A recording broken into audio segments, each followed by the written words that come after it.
Hallo, ich bin Jonas. Willkommen beim Nine Na Tree Podcast. Heute werde ich das Buch zusammenfassen und besprechen. Hillbilly-Elegie, die Geschichte meiner Familie und einer Gesellschaft in der Krise ist ein bewegendes Memoir von J.D. Vance, das einen einzigartigen und persönlichen Blick auf das amerikanische Hillbilly-Leben bietet. Das Buch zeichnet die Geschichte von Vances Familie aus den Appalachen nach und bringt dem Leser die kulturellen, sozialen und wirtschaftlichen Herausforderungen einer oftmals übersehenen Bevölkerungsgruppe näher. Vance schildert seine Kindheit in schwierigen Verhältnissen, geprägt von Armut, Drogenproblemen und Instabilität, aber auch von Hoffnung, familiärem Zusammenhalt und dem Streben nach sozialem Aufstieg.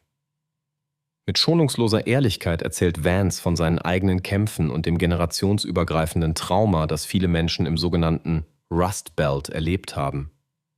Die Erzählung geht weit über eine reine Familiengeschichte hinaus und zeigt, wie persönliche und gesellschaftliche Krisen einander bedingen. Die Hillbilly-Elegie ist nicht nur ein Rückblick auf Vances Herkunft, sondern auch eine Analyse der politischen und sozialen Ursachen der Krise, die ihn und viele andere geprägt haben. Das Buch ist ein vielschichtiges Porträt einer sozialen Schicht, das Verständnis fordert und zur Reflexion über Armut, Bildung, Familie und gesellschaftlichen Zusammenhalt anregt.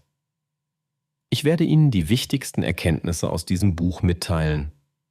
Erstens: familiäre Herkunft und Identität. J.D. Vance beschreibt anschaulich seine familiären Wurzeln im von Armut und sozialem Abstieg geprägten Mittleren Westen der USA. Seine Familie stammt ursprünglich aus Kentucky und ist Teil der sogenannten Hillbilly-Kultur, einer sozialen Schicht, die mit starken Werten, Stolz, aber auch Vorurteilen und einem festen Gemeinschaftssinn verbunden ist. Die Familie steht gleichzeitig für Zusammenhalt und für generationenübergreifende Probleme wie Gewalt, Alkohol und Drogenkonsum. Vance schildert, wie Identität und Selbstverständnis durch Herkunft massiv beeinflusst werden und wie er sich oft zwischen zwei Welten, den einfachen Verhältnissen seiner Kindheit und der akademischen Welt, in die er später eintritt, hin und her gerissen fühlt. Der Kampf um Anerkennung und die Suche nach dem eigenen Platz in der Gesellschaft sind zentrale Motive, die die Entwicklung des Autors prägen. Zweitens: soziale und wirtschaftliche Herausforderungen. Das Buch verdeutlicht die massiven sozialen und wirtschaftlichen Probleme, mit denen Arbeiterfamilien im amerikanischen Rust Belt konfrontiert sind. Vance beschreibt den Niedergang der Industrie, Arbeitslosigkeit, Perspektivlosigkeit und die daraus resultierende Frustration. Viele Familien leiden unter mangelnden Bildungschancen, instabilen Arbeitsverhältnissen und sozialer Unsicherheit. Diese Faktoren fördern Resignation, Zorn und eine Tendenz, sich von politischen und gesellschaftlichen Strukturen zu entfremden.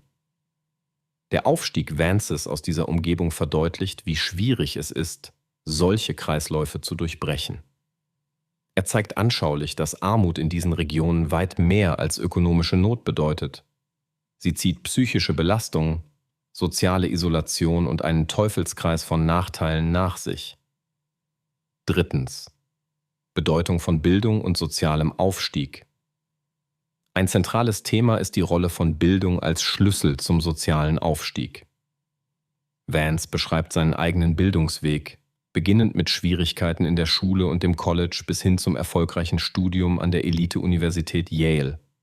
Er verdeutlicht, wie hartnäckig und kraftzehrend der Weg aus einer strukturell benachteiligten Familienumgebung zu einem erfolgreichen Berufsleben ist. Ausbildung bedeutet in seinem Erleben nicht nur fachliches Lernen, sondern auch das Erlernen von Umgangsformen, Selbstorganisation und strategischem Denken. Fähigkeiten, die ihm zu Hause oft nicht vermittelt wurden. Sein Werdegang macht deutlich, wie wichtig zuverlässige Bezugspersonen, persönliche Disziplin und Gelegenheiten sind, um individuelle Potenziale zu entfalten. Trotz Rückschlägen gelingt es Vance, die Hindernisse zu überwinden und seine Chancen zu nutzen. Viertens: generationenübergreifendes Trauma und familiäre Fürsorge. Ein weiterer wichtiger Aspekt ist das generationenübergreifende Trauma, das viele Familien in strukturschwachen Regionen prägt. Vance berichtet offen über den Drogenmissbrauch und die psychischen Probleme seiner Mutter sowie über die Gewalt und Instabilität in seinem Elternhaus.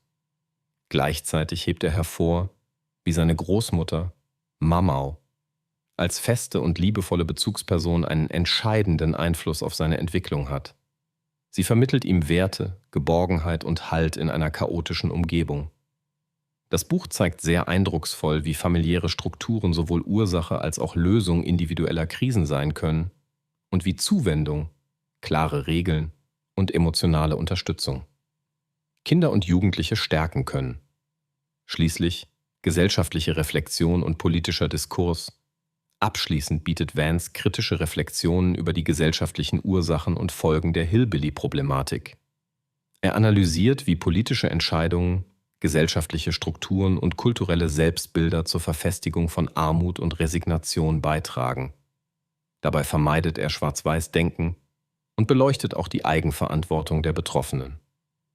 Vance plädiert für Empathie und einen differenzierten Blick auf Menschen, denen sozialer Aufstieg schwerfällt.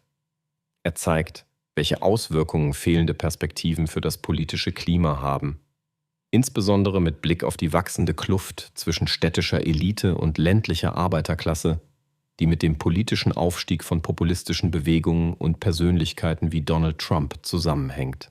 Zusammenfassend: Hillbilly Elegy ist ein Buch für alle, die sich für soziale Gerechtigkeit, gesellschaftliche Dynamiken und individuelle Erfolgsgeschichten interessieren. Besonders geeignet ist es für Menschen, die sich für soziale Mobilität, Armut und strukturelle Benachteiligung interessieren, aber auch für Leserinnen und Leser, die Einblicke in nicht-akademische Milieus suchen. Das Buch vermittelt einen tiefen Einblick in eine oft missverstandene und marginalisierte Kultur und liefert wertvolle Denkanstöße zum Verständnis sozialer Ungleichheit. Vances persönliche Geschichte inspiriert dazu, nicht aufzugeben, sondern auch in aussichtslosen Situationen nach Wegen aus der Krise zu suchen. Im Unterschied zu vielen anderen Werken bietet dieses Buch eine authentische Innenperspektive statt distanzierter Gesellschaftsanalyse. Die Kombination aus packender Erzählkunst und gesellschaftlicher Analyse macht Hillbilly Elegy einmalig und lesenswert. Wer nach einem Buch sucht, das soziale Probleme nicht nur diagnostiziert, sondern anhand eines konkreten menschlichen Schicksals erfahrbar macht, ist hier bestens beraten. Die Lektüre kann eigene Vorurteile hinterfragen und sensibilisiert für die tiefgreifenden Herausforderungen und Chancen gesellschaftlicher Integration. Deshalb empfiehlt es sich, gerade dieses Buch zu wählen, um Einfühlungsvermögen, Wissen und eine neue Perspektive auf gesellschaftlichen Zusammenhalt zu gewinnen. Wenn Sie unterstützen möchten, J.D. Vance, können Sie das Buch über den Amazon-Link kaufen, den ich in der Podcast-Beschreibung angegeben habe. Lassen Sie mich nach dem Lesen des Buches wissen, was Sie davon halten, und teilen Sie Ihre Gedanken mit. Bis bald.